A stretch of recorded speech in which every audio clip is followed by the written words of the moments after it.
कि 10,000 हाथियों का बल है मेरे पास, कौन मेरा क्या बिगाड़ सकता है। सैकड़ों हथनियां उसके पीछे पीछे चले, हजारों बच्चे उसके पीछे चले। गर्मी का महीना, एक दिन उस हाथी को लगी जोरों से प्यास, सरोवर की ओर गया और तरह वो घमंड में डूबा था। हाथी की सूर में छोटे मोटे जानवर मिले, उसको पटकते चले, बड़े बड़े वृक्षों को तोड़ते मसलते हुए चला। सरोवर के पास पहुंचा, हथनियों के साथ पानी पिया और पानी पीने के बाद किल्लोल करने लगा। सूर में पानी भर भर के हथनियों को वो छोड़ने लगा और बाद में पूरे शरीर से उस पानी को गंदा करने लगा। उसी सरोवर में एक ग्राह रहता था। पहले तो ग्राह ने कुछ नहीं किया, लेकिन जब देखा ग्राह ने कि ये तो मेरे पानी को पूरा मथ रहा है, उस ग्राह ने उस गजेंद्र के पैर को पकड़ लिया, हाथी के पैर को पकड़ लिया। इतना घमंड में डूबा हुआ हाथी का गजेंद्र हंसने लगा, अरे देखो कोई छोटा मोटा जानवर मेरे पैर को पकड़ लिया है, जब इसको पता चलेगा कि मैं कौन हूँ, वो आएगा मेरे पैरों पर गिरेगा, मुझसे माफी मांगेगा। ध्यान नहीं दिया। और सज्जनों, कुछ देर के बाद वो गजेंद्र, वो हाथी डूबने लगा। जब ग्राह ने पैर के साथ अंदर खींचा, जब डूबने लगा तो 10,000 हाथियों का बल था, लगाया इसलिए ताकत, फिर किनारे ले आया, फिर वो ग्राह खींचकर अंदर ले गया, फिर ये बाहर लाया। दोनों में युद्ध चलने लगा। पहले तो अपनी भुजाओं का बल का स्मरण किया, लगाया, लेकिन ये नहीं निकल पाया हाथी। फिर अपने पत्नियों को चिल्ला रहे, मुझे बचाओ, मैं डूब जाऊंगा, मैं मर जाऊंगा, बचाओ बचाओ। जितनी हथनियां थी सब सूंड में सूंड जुड़ाकर उसको खींचने लगे, फिर भी वो हाथी निकल नहीं पाया। फिर बच्चे थे, उन्होंने भी हाथी के सूंड में सूंड, कोई पांव खींचे, कोई पूंछ पकड़े, कोई सूंड पकड़ कर खींचे, लेकिन कोई नहीं निकाल पाया। कुछ दिन तक रुके साथ, बाद में सब मुख मोड़ करके जाने लगे, पत्नी और बच्चे छोड़ करके जाने लगे। उस गजेंद्र को, हाथी को बड़ा आश्चर्य हुआ, अरे मैं डूब रहा हूँ, मैं मर रहा हूँ, इस परिस्थिति मुझे छोड़कर कहाँ जा रहे तुम लोग। हथनी और बच्चों ने कहा, ऐ गजेंद्र, तू अब बचने वाला नहीं है, तू अब बचने वाला नहीं है, अब तुम्हारे साथ हम भी भूखों मरे क्या। अरे तू तो मरेगा ही मरेगा, हम तुम्हारे साथ ज्यादा दिन नहीं रुक सकते।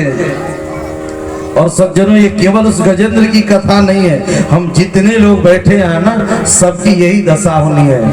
जब अंतिम समय आएगा, जब यमराज रूपी ग्रह जब पैर को पकड़ता है, जब चौथापन आ जाता है, आदमी जब बीमार पड़ जाएगा, बच्चे पत्नियां जो घर के नाते रिश्तेदार होंगे, कुछ दिन तक तो सेवा करेंगे, करते सभी के, और बाद में ज्यादा जब आप गिर जाओगे, थक जाओगे, तो यही लोग भगवान से प्रार्थना करेंगे, जल्दी चले जाते तो ठीक था।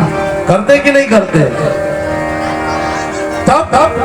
तब हमको याद आता है, जिस दुनिया के लिए, जिस परिवार के लिए, जिस बेटे के लिए, जिस संसार के लिए सारी जिंदगी मैंने गुजार दी, अंत समय में कोई साथ नहीं दे रहा है। उस गजेंद्र को भी बहुत तकलीफ हुई। जब दुनिया वाले मुख मोड़ लिए, तब उसको भगवान की याद आई, ठाकुर जी की याद आती है। और उसने कमल का फूल, अपने सूंड का अंतिम हिस्सा बचा था, पूरा शरीर डूब चुका था, उस सूंड के अंतिम हिस्से से कमल के फूल को तोड़ा और भगवान का स्मरण की आंखों में आंसू भर करके, हे गोविंद, हे गोपाल, अब आप ही मुझे बचा सकते हो। बड़ी सुंदर स्तुति करी उसने, कहा, हे गोविंद, हे गोपाल, हे गोविंद, हे गोपाल, अब तो जीवन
मझधार चार प्यार योग में ले गयो मझधार नाक कान डुमन लाग नाक कान डुमन लाग कृष्ण को पुकारे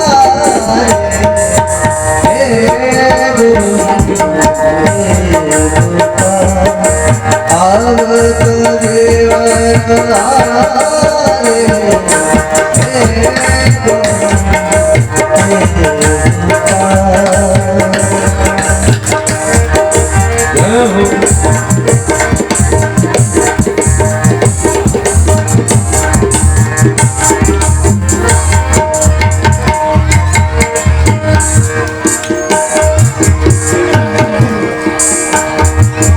द्वारिका में साथ गयो सूर भयो भारी द्वारिका में साथ गयो सूर भयो भारी साथ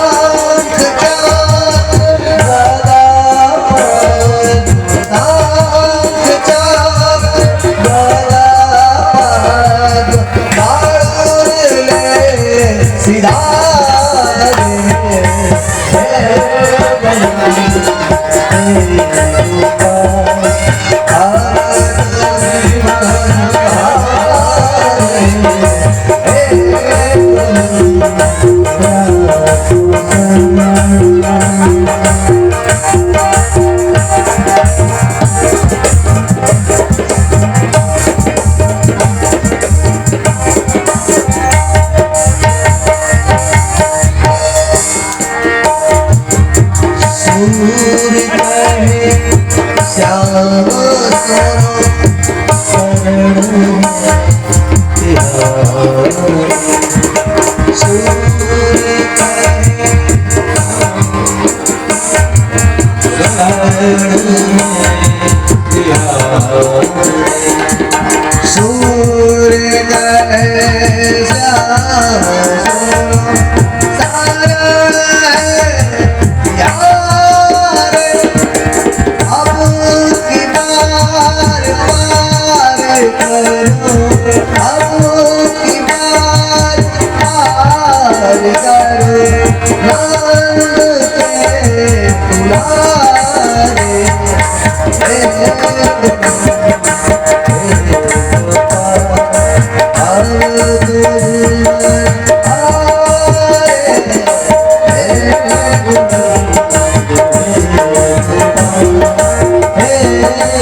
प्रेम से गोविंद माधव सरकार की जय।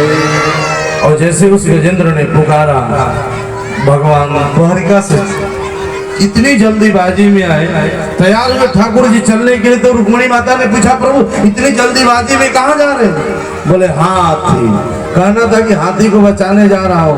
हाँ बोले, द्वारिका में हाथी निकला जब तक समुद्र के किनारे पहुंच गए। इतनी जल्दीबाजी में ठाकुर जी आए। भगवान को आप बुला करके देखो, भगवान तो कब से आने के लिए तैयार है। और आते भगवान ने सूंड पकड़ा और सूंड पकड़ करके बाहर निकाला, तो जो पैर पकड़ा हुआ ग्राह था वो भी बाहर निकल गया। सुदर्शन चक्र से ठाकुर जी ने पहले ग्राह का उद्धार किया। उसके अंदर से दिव्य आत्मा निकली, ज्योति निकली, भगवान के हृदय में समाहित हो गए। फिर उस हाथी को भगवान ने कहा, तुम भी वैकुंठ जा, तेरा समय पूरा हो गया। वो थोड़े से नाराज सा हो गए। उसने कहा, एक बात समझ में नहीं आई, बुलाया मैंने था तो पहले मुझे वैकुंठ भेज दे, लेकिन जो मुझे डुबा रहा था, मुझे मार रहा था, उसको पहले वैकुंठ भेज दिया, ऐसा क्यों? ठाकुर जी मुस्कुराए, और गोविंद ने कहा, अय गजेंद्र, जो मेरा पांव पकड़ता है ना उसका उद्धार बाद में होता है, जो मेरे भक्त का पांव पकड़ता, पैर पकड़ता है, उसका उद्धार पहले हो जाता है। सज्जनों, श्री सुखदेव भगवान से राजा परीक्षित ने प्रश्न किया, महाराज जी हाथी को इतना ज्ञान कैसे हो गया? यहाँ तो बड़े बड़े ऋषि महर्षि को अंतिम समय में भगवान की याद नहीं आती है। वो स्वामी जी ने लिखा कि जन्म जन्म मुनि जतन कराही, अंतराम कही आवत नाही। बड़े बड़े लोगों को, ऋषि महर्षियों को अंतिम में भगवान की का नाम नहीं निकलता। ये हाथी को मरते समय भगवान की याद कैसे आ गई? कौन था? बोले ये पूर्व जन्म एक राजा था, इसका नाम था राजा इंद्रदुम्न। धर्मात्मा राजा तो था, लेकिन इसको ये लगने लगा कि धर्मात्मा के साथ मैं बहुत बड़ा ज्ञानी हूँ। और एक बात याद रखिएगा, जिंदगी में जब आपको ये लगने लगेगा कि मैं बहुत बड़ा विद्वान हूँ, समस्या तभी उत्पन्न हो जाएगी। जो व्यक्ति विद्वान होगा ना वो विनम्र हो जाएगा, और जो आदमी उदंड रहेगा वो विद्वान हो ही नहीं सकता। ज्ञान उसी तरह है जैसे हम लोग देखते हैं आम के पेड़ पर जब तक आम का फल नहीं लगा उसकी डालियां ऊंची रहती कि नहीं, लेकिन जैसे आम का फल लगता है वो डाली झुक जाती है। ठीक उसी प्रकार से जीवन में जब तक ज्ञान नहीं आदमी सीधा रहेगा, लेकिन जैसे उसको ज्ञान हो जाएगा वो विनम्र बन जाएगा। सज्जनों, और कम ज्ञान समस्या का कारण होता है। कमजोर पढ़ा लिखा आदमी होगा ना तो समस्या उत्पन्न करेगा। एक बार एक आदमी को दिखाई सुनाई कम पड़ता था और उसके एक मित्र की तबीयत खराब थी। उसने कहा कि मैं अपने मित्र को हॉस्पिटल में देखने जाऊंगा, कई महीनों से बेड पर पड़ा है, सुन रहा हूं कि उसकी तबीयत खराब है। तो घर वालों ने कहा कि अरे आप जाओगे काहे के लिए, आपको तो सुनाई ही नहीं पड़ता, क्या बात होगी? बोले नहीं मुझे तो जाना है मिलने। कि मैं बहुत बड़ा ज्ञानी हूँ। एक दिन तपस्या कर रहा था, एक ऋषि है उनका नाम अगस्त ऋषि आए, इसने प्रणाम नहीं किया। एक बात याद रखना सज्जनों, अपने से श्रेष्ठ व्यक्ति कोई भी हो, कोई साधु महात्मा ऐसा नहीं है, आपसे कोई दादा चाचा, कोई ताऊ परदादा उम्र दराज कोई भी व्यक्ति मिले उसको झुक करके या हाथ जोड़ करके प्रणाम करने में तो जाता नहीं है, उनके आत्मा से आशीर्वाद ही मिलेगी। राजा इंद्रदुम्न ने प्रणाम नहीं किया। अगस्त ऋषि नाराज हो गए कि देखो इस नालायक राजा को, मेरे जैसे महात्मा को ये प्रणाम तक नहीं किया, इतना घमंड में आ गया, श्राप दे दिए, जा हाथी की तरह बैठा, तू हाथी बन जा। बोले महाराज चरणों में गिरकर राजा इंद्रदुम्न रोने लगे, मेरा उद्धार कैसे होगा? बोले एक समय भगवान का जब स्पर्श हो जाएगा तब तेरा उद्धार हो जाएगा। तो यही जो हाथी गजेंद्र था ये राजा इंद्रदुम्न था। बोले ये ग्रह कौन था? बोले ग्रह स्वर्ग में रहने वाला एक गंधर्व था, इसका नाम था हुहु। इसका काम था देवताओं के बीच में हंसी लगाना। सज्जनों, एक बार देवल नामक ऋषि गंगा जी में स्नान कर रहे थे, नहा रहे थे, इसने डुबकी लगाई और डुबकी लगाकर इसने पैर खींच दिया। महात्मा जी घबराए, मैं डूबा। तब ये ताली बजाने लगा, महाराज मैं तो मजाक कर रहा था, मैं तो हंसी कर रहा था। महात्मा जी ने कहा ग्राह की तरह पानी में डुबकी लगाकर पैर खींचता, ग्राह बन गया। वो गंधर्व को श्राप दिए। अब वो चरणों में गिरा, महाराज जी मेरा उद्धार कैसे होगा? बोले इसी तरह पैर पकड़ते रहना, पकड़ते पकड़ते किसी दिन भक्त का पैर पकड़ लोगे, उसी दिन तेरा उद्धार हो जाएगा। प्रेम से बोले भक्त वत्सल भगवान की जय। और सज्जनों, उसके बाद एक बार की बात है,